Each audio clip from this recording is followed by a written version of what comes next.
새해 첫 번째로 선택한 말씀이 출애굽기 말씀입니다. 새로운 한 해를 시작한 우리들과 같이 오늘 본문 속의 이스라엘 백성들 역시 새로운 인생의 길을 걸으려고 합니다.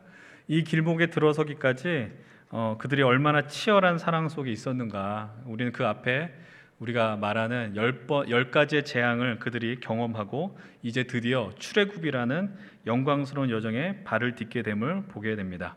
하나님께서 구름 기둥과 불 기둥으로 이제 인도하신다라는 것이 얼마나 영광스럽고 놀라운 길입니까? 우리는 이 출애굽의 여정이 하나님 나라를 향한 하나님의 원대한 구원의 계획, 영광스러운 구원의 은혜가 있다는 사실을 이미 잘 알고 있습니다. 왜냐하면 우리는 이 말씀 속의 결말을 이미 알고 있기 때문이죠. 그러나 이 본문 속 현실에 살아가고 있는 놓여져 있는 이스라엘 백성들은 우리와 같은 그런 여유와 넉넉한 마음을 갖기에는 조금은 뻑뻑한 시간 속에 있음을 발견하게 됩니다. 우리가 선택한 오늘 출애굽기 14장 처음 1절과 2절의 말씀은 이렇게 시작을 합니다. 제가 1절, 2절 말씀을 읽어드릴게요.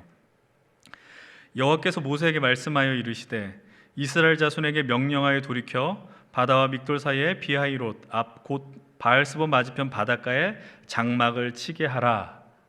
1절, 2절 말씀입니다. 하나님께서 모세를 통하여서 주셨던 이 출애굽 여정의 첫 번째 명령은 곱씹으면 곱씹을수록 조금은 이상합니다. 여러분, 애굽을 나와서 하나님이 약속하신 그 땅으로 가는 길 가운데 여러분 성경을 보다 보면 이 홍해길이 아니라 육상으로 갈 수 있는, 땅 위로 걸어갈 수 있는 길이 있다는 것을 어렵지 않게 발견하게 됩니다. 근데 하나님께서 명령하신 건 뭐냐면은 너희들 이스라엘을 향하여 너희들이 가는 길을, 그것을 돌이켜서 바닷가 앞에 장막을 치라라고 요청을 하십니다. 바다가 눈앞에 있다 한번 생각해 보십시오. 여러분들, 그들에게 필요한 것은 바로 배라는 사실을 떠올릴 수가 있습니다. 여러분들 한번, 그런데 그것이 가능한 일일까요? 지금 아무리 큰 여객선 크루즈선일지라도 10,000명 단위의 승객을 태우는 건 거의 발견하기가 어렵습니다. 하며 당시 수십만의 이스라엘 백성들을 이동시킬 수 있는 배가 있느냐? 단연코 불가능한 일이다라고 우리는 이야기할 수 있어요. 그렇다면 이제 이 현재 이스라엘의 위치가 막다른 골목에 있다라는 것을 우리는 어렵지 않게 이해하게 됩니다. 그렇다면 왜 하나님은 그들을 이런 막다른 자리로, 골목으로 인도하셨을까요? 그 이유를 본문 3절과 4절에 친절하게 설명을 하십니다. 3절과 4절의 말씀입니다. 바로가 이스라엘 자손에 대하여 말하기를 그들이 그 땅에서 멀리 떠나 광야에 갇힌 바 되었다 하리라. 내가 바로의 마음을 완악하게 한즉 바로가 그들의 뒤를 따르리니 내가 그와 그의 그 온 군대로 말미암아 영광을 얻어 애굽 사람들이 나를 여호와인 줄 알게 하리라 하심에 무리가 그대로 행하니라. 이스라엘을 비하이롯 앞에 장막을 치게 하는 이유는 무엇이냐? 바로 이 애굽의 왕인 바로를 자극하기 위함이다라고 하나님은 말씀하고 계십니다. 쉽게 말씀드리면 하나님의 의도적인 전략이 깔려 있는 것이죠. 그들로 하여금 이스라엘 광야 한가운데 이스라엘 백성이 갇혔다라는 것을 인식하게 하고 이제 그 따라오는 군대를 일순간에 몰락시키려고 하시는 하나님의 크신 계획이 담겨 있다라는 겁니다. 그리고 그 사건을 통해서, 계획을 통해서 하나님께서 하나님이 되시고 진짜 인간의 그 제일된 왕이 되심을 이 사건을 통해서 증명하려고 하시는 거죠. 근데 앞서 말씀드렸던 것처럼 이 하나님의 치밀한 전력은 우리들은 알고 있습니다. 그리고 하나님의 위대한 승리가 있었다는 것도 알고 있지만 이 본문 현장 속에 있는 이스라엘 백성들이 이 말씀을 듣게 되었을 때 갖게 되는 무게는 오늘 우리가 받는 것과는 전혀 다른 것이다라는 것이죠. 하나님의 의도대로 애굽의 바로 왕이 반응합니다. 5절 말씀은 이렇게 이야기를 하죠. 그 백성이 도망한 사실이 애굽 왕에게 알려짐에 바로와 그의 신하들이 그 백성에 대하여 마음이 변하여 이르되 우리가 어찌 이같이 하여 이스라엘을 우리를 섬김에서 놓아 보내었는가 하고, 이 말씀 속에서 이상한 점을 여러분들 발견할 수 있습니까? 여러분, 우선 이스라엘 백성들은 애굽을 도망친 적이 없습니다. 오히려 10가지 재앙 속에서 바로가 요청한 것이 무엇입니까? 빨리 이 애굽 땅을 떠나라라고 요청했습니다. 그런데 모든 상황이 진정되니까 정신을 차려보니 어떤 일이 벌어진 겁니까? 그들에게 있어서 절대적으로 필요했었던 노동력이에요. 이스라엘이 재산이었습니다. 그들이 사라진 것이죠. 아까운 것입니다. 그래서 성경은 이렇게 증언합니다. 그들의 마음이 변했다라는 거예요. 여러분들, 이 마음이 변했다라는 것은 바로만의 상황이 아닙니다. 이것은 아마 우리들의 주특기일지 모릅니다. 새해가 되면 우리는 늘 새로운 결심과 다짐을 합니다. 그러나 그것이 오래 가지 못해요. 사람과의 관계 속에서도 마찬가지죠. 이제 그들이 이렇게 이야기해요. 왜 우리가 그들을 내보내 주었느냐? 그럴 이유가 무엇이냐? 스스로 했었던 행동과 결단을 쉽게 뒤집어 버립니다. 그리고 자신들의 전투력을 총동원해서 이스라엘을 추격하기 시작합니다. 결국 애굽의 군대가 이스라엘 백성들이 장막을 친 그 자리까지 따라오게 됩니다. 그 상황 속에서 이스라엘이 느끼는 감정이 무엇이겠습니까? 이제 오늘 우리가 읽은 이 본문 10절의 말씀인데요, 함께 읽었으면 좋겠습니다. 성경을 갖고 계신 분들 함께 10절의 말씀 읽겠습니다. 시작. 바로가 가까이 올 때에 이스라엘 자손이 눈을 들어 본즉 애굽 사람들이 자기들 뒤에 이른지라. 이스라엘 자손이 심히 두려워하여 여호와께 부르짖고. 여러분들, 바로가 턱 밑까지 추격하여 올 때 그들이 느꼈던 감정은 두려움입니다. 두려움. 어떻게 보면 당연한 반응이에요. 그들은 지금 수많은 살림살이를 짊어지고 더 이상 나아갈 수 없는 막다른 길에 놓여져 있습니다. 그리고 그들의 뒤에는 그들을 잡겠다고 애굽의 군대, 당시 최강의 군대가 가장 강력한 무기들을 갖고 그들이 있는 자리까지 찾아오게 됩니다. 여러분들 한번 생각해 보십시오. 누구나 위기가 오게 되면 느끼는 공통적인 감정이 있습니다. 그것은 바로 두려움입니다. 여러분, 그래서 하나님께서 성경 속에서 가장 많이 하신 말씀 가운데 하나가 바로 이것입니다. 두려워하지 말라라는 겁니다. 두려워하지 말라라는 것은 이사야 말씀에서만 등장하는 것이 아니라 성경 곳곳에 하나님께서 하나님 당신의 백성을 향하여서 선포하시는 겁니다. 여러분들, 그런데 그 두려워하지 말라, 이 두려움의 감정에만 우리들이 안타깝게 머무르면 좋은데 그 자리에만 머무르지 않아요. 본문 11절에서 이스라엘 백성들은 모세를 향해 이렇게 말합니다. 11절 말씀도 함께 읽어보겠습니다. 11절 시작. 그들이 또 모세에게 이르되 애굽에 매장지가 없어서 당신이 우리를 이끌어내어 이 광야에서 죽게 하느냐? 어찌하여 당신이 우리를 애굽에서 이끌어내어 우리에게 이같이 하느냐? 여러분, 이 말의 뉘앙스가 무엇입니까? 왜 쓸데없이 가만히 있는 우리를 건드려 놓고 힘들게 하느냐라는 그 마음, 원망이 담겨져 있습니다.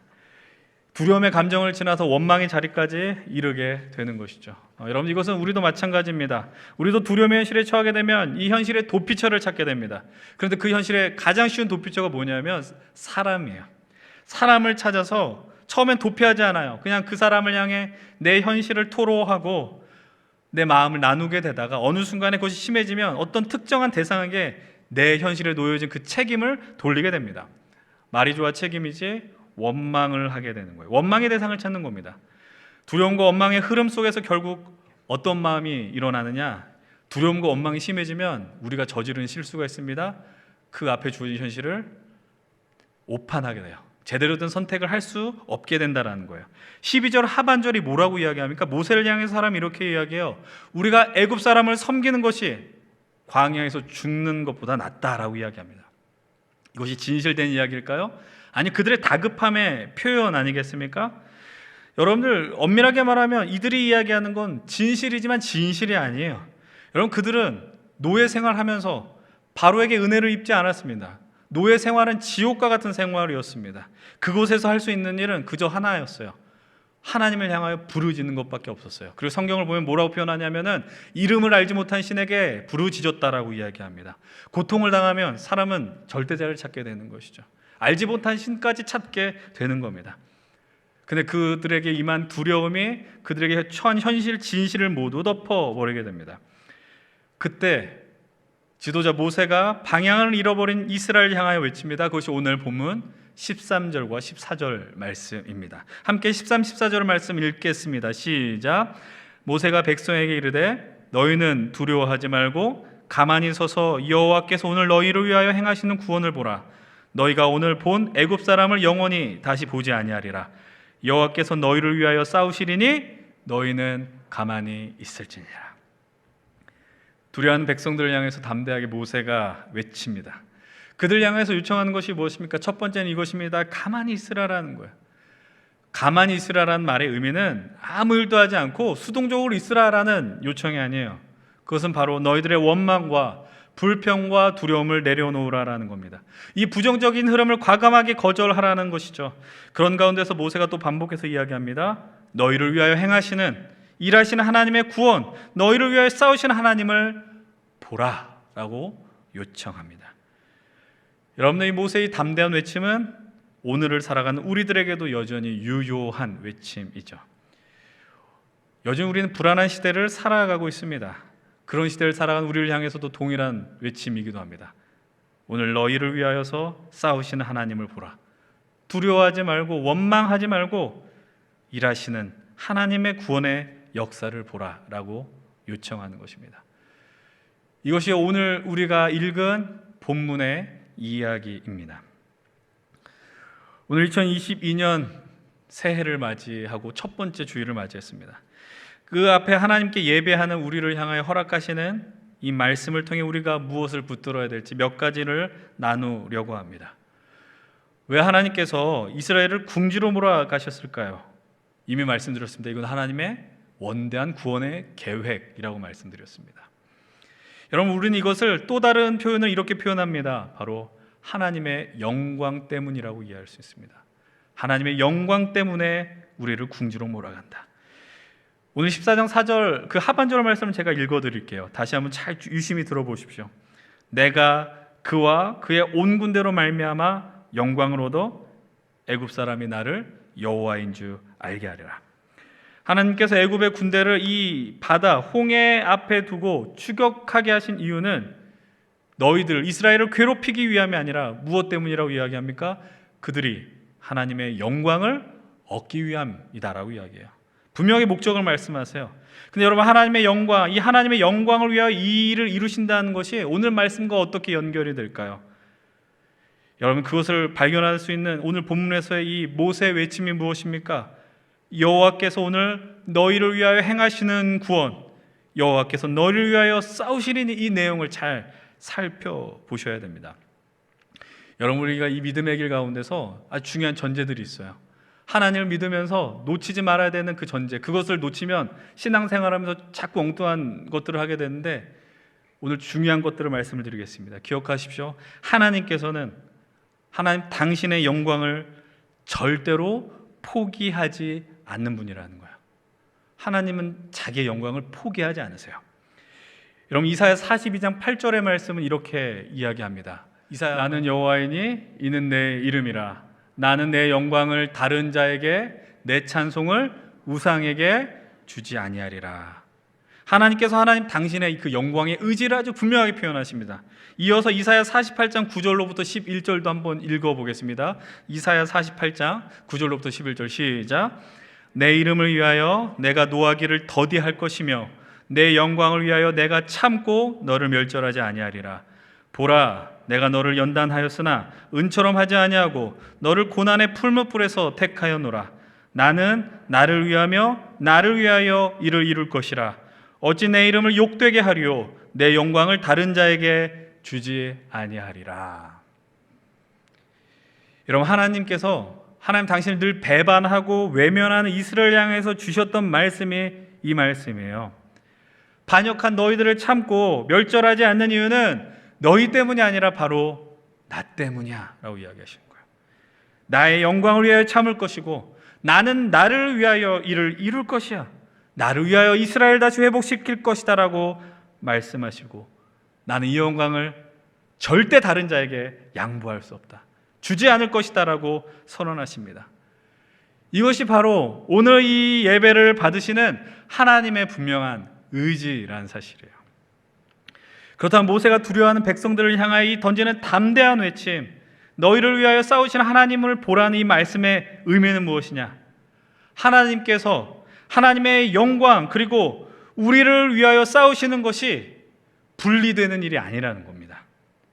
하나님께서 우리를 절망과 두려움 가운데서 건지시려는 이유는 내가 너희를 사랑해, 너희를 만들어서 너무 아껴 사랑해, 이것이 아니라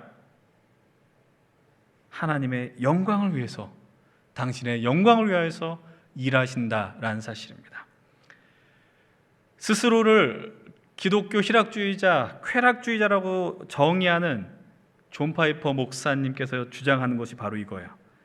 하나님께서 행하시고 성취하시는 구원의 역사가 하나님의 기쁨이며 이 구원의 영광을 경험함으로 우리가 기뻐하는 것이 하나님께서 누리는 최고의 영광이라는 겁니다.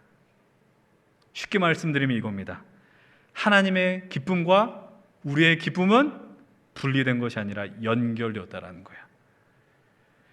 올 한 해도 하나님 우리를 위해서 분명 싸우실 것입니다.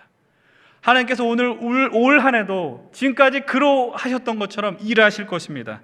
그런데 그것은 너희들이 힘드니까 내가 도와줘야지 이런 식의 접근이 아니라 하나님께서 하나님 자신의 기쁨과 영광을 누리기 위해서 오늘 우리를 위해서 싸고 일하신다라는 사실이에요.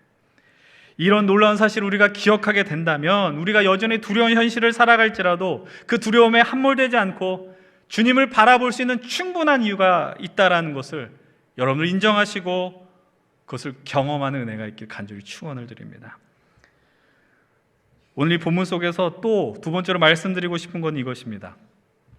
여러분, 믿음을 갖고 살아간다는 건 무엇일까요? 그리스도인으로서 살아간다는 건 무엇을 의미할까요? 양면적인 의미가 담겨 있어요. 처음엔 무엇이냐? 그리스도인으로 살아간다는 건 우리에게 분명한 주어진 해답이 있다라는 겁니다. 그런데 그 반대로 또 한 가지 의미가 있어요. 반대로 답을 모르거나 답 없이 살아가는 존재가 또 그리스도인들이기도 합니다.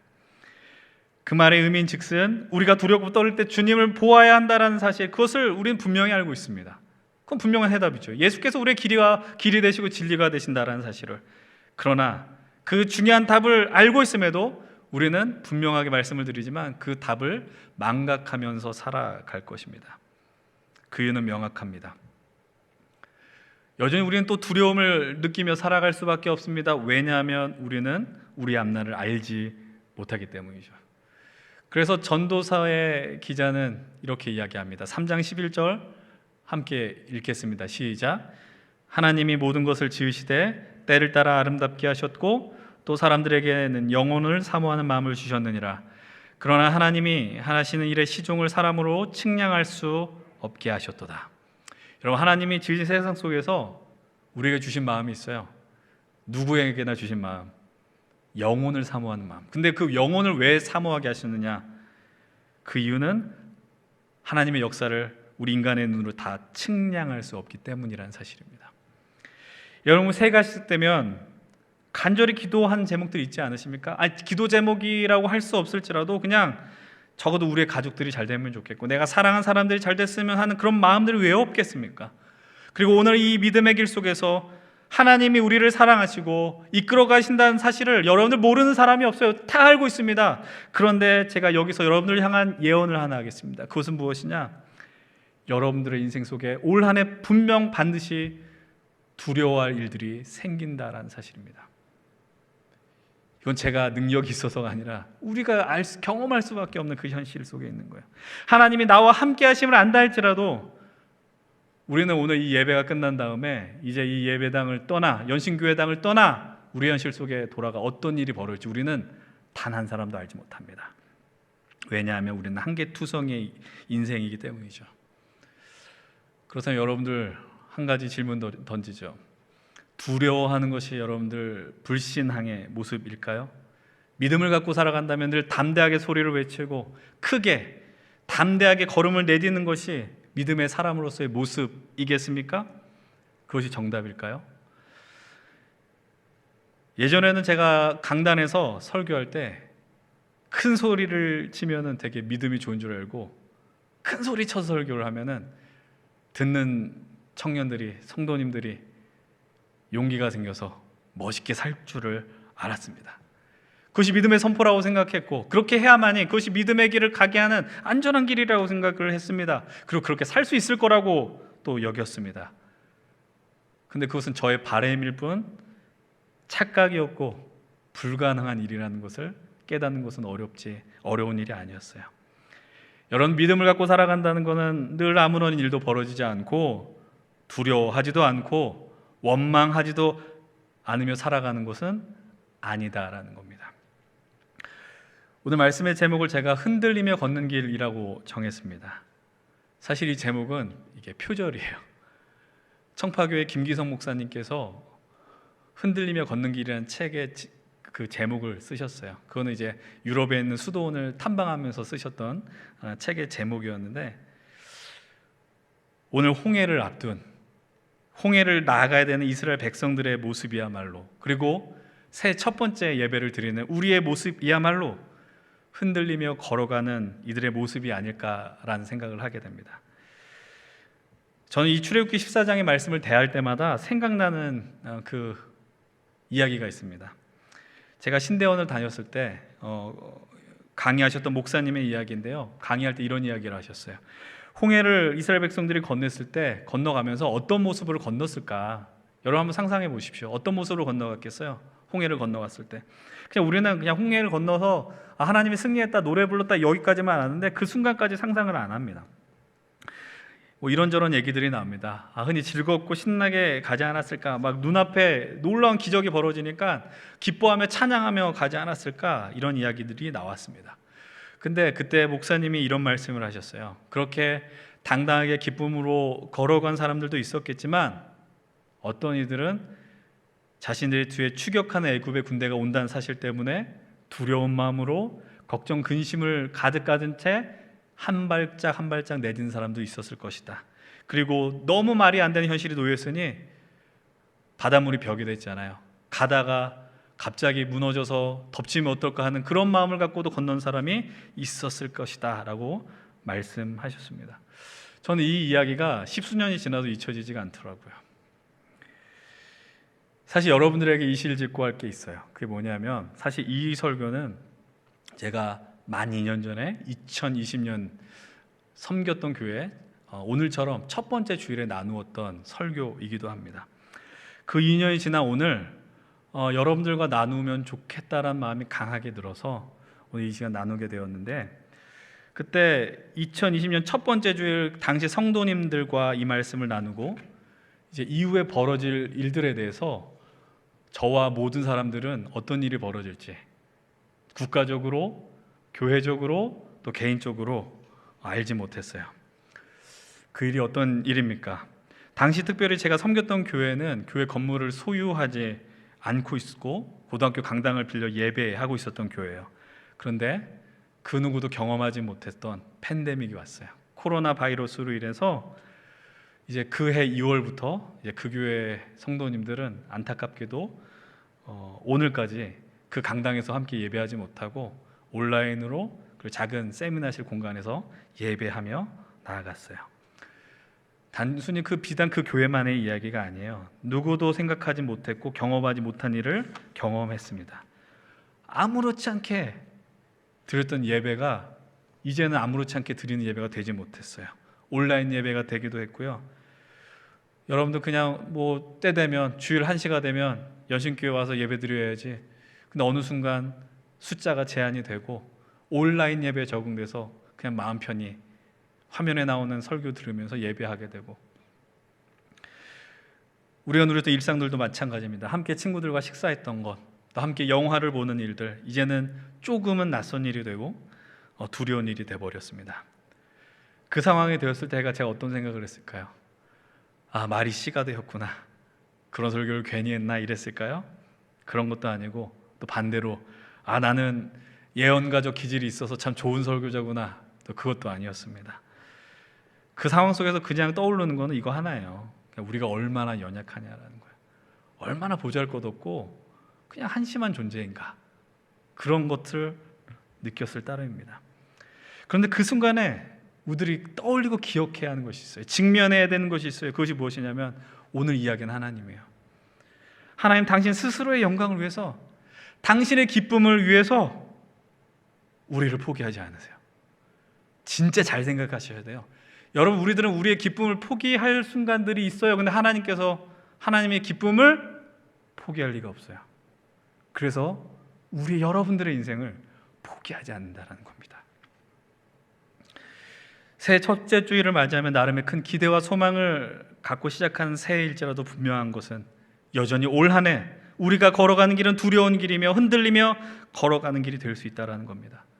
아무리 하나님을 잘 믿고 기도 열심히 하고 예배 열심히 드린다 할지라도, 그런데 이 흔들리며 걸어가는 길 속에, 두려워하며 가는 길 속에 내가 좀 흔들린다 할지라도 자책하지 않았으면 좋겠어요.